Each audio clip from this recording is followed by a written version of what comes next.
अरे यार, कहाँ रह गए तुम सब? अब क्या आधी रात को मेरे घर पहुंचोगे? जल्दी से आ जाओ, मैं बोर हो गई हूँ। ये आवाज डेजी की थी। उसने अपने घर पर क्रिसमस पार्टी रखी थी, मगर आधी रात होने को थी और उसके दोस्तों का कहीं नामो निशान नहीं था। कुछ देर बाद आखिरकार उसके 4 दोस्त कैरोलाइन, रेबेका, जॉन और एरिक हंसते मुस्कुराते अंदर दाखिल हुए। सब क्रिसमस थीम के मुताबिक तैयार थे और हाथों में तोहफे भी थे। सीरियसली गाइस, टाइम देखा है? पता है कितना इंतजार करवाया तुम लोगों ने? ओहो, चीखो मत। तुम्हें तो पता है फेस्टिवल के दिनों में ट्रैफिक का क्या हाल होता है। और फिर तुम्हारा फेवरेट केक भी तो लाए हैं। डेजी ने मुस्कुराकर केक लिया और पार्टी का माहौल बनने लगा। म्यूजिक चल पड़ा, कहे कहे गूंजने लगे। डेजी किचन में चली गई ताकि सबके लिए खाने का बंदोबस्त करे। ओवन से निकली गर्मा गर्म पफ पेस्ट्री की खुशबू पूरे किचन में फैल गई। वो प्लेट में रख ही रही थी कि ठक ठक ठक, किचन की खिड़की पर दस्तक। डेजी चौंकी।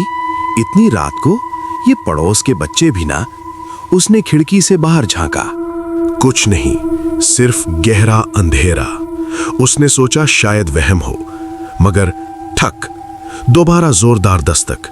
डेजी गुस्से में आई और खिड़की का लॉक खोल दिया। एक ठंडी बर्फीली हवा का झोंका कमरे में दाखिल हुआ। उसके रोंगटे खड़े हो गए। वो खिड़की बंद करने ही वाली थी कि अंधेरे में खिड़की के बिल्कुल करीब एक चेहरा नजर आया। सेंटा क्लॉज के कपड़ों में एक आदमी, लंबी सफेद दाढ़ी, खाली आंखें और खौफनाक घूरती नजर।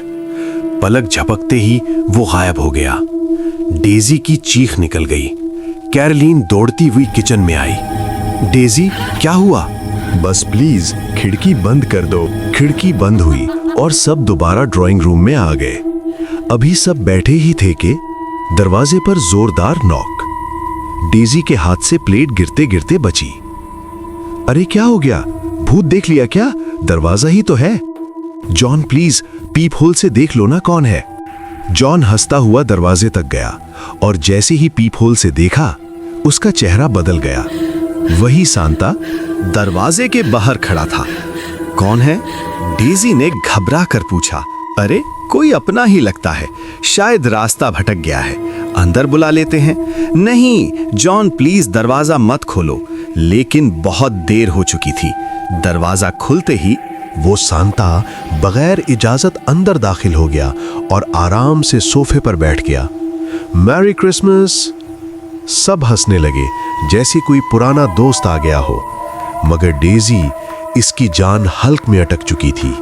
वो सांता मुसलसल उसे घूर रहा था। एक बात पूछूं? तुम्हें मेरा नाम कैसे पता?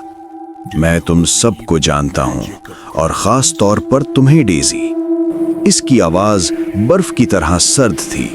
उसने सबको तोहफे दिए और आखिर में एक बड़ा गंदा बदबूदार डिब्बा डेजी की तरफ बढ़ाया।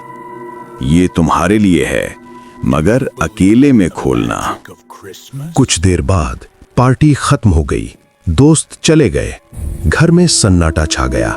डेजी ने कांपते हाथों से वो डब्बा उठाया और बेडरूम में आ गई। जैसे ही उसने डब्बा खोला, उसकी चीख गले में अटक गई। अंदर उसी सांता का कटा हुआ सर था और चेहरे पर वही शैतानी मुस्कुराहट। तभी आवाज आई, ये ख्वाब नहीं है डेजी। खिड़की टूट गई।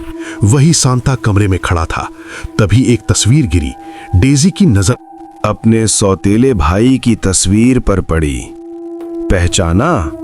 मैं ही हूं, तुम्हारा भाई। उसने सच याद दिलाया। पिछले क्रिसमस की रात, लालच, जायदाद और एक हादसा जो हादसा नहीं था। अब तुम मेरे साथ चलोगी डेजी? कमरा लरजने लगा। अगले ही लम्हे डेजी की लाश जमीन पर पड़ी थी। लालच हमेशा खून मांगता है और जो अपनों को मारते हैं, उनका हिसाब वक्त खुद चुकता करता है।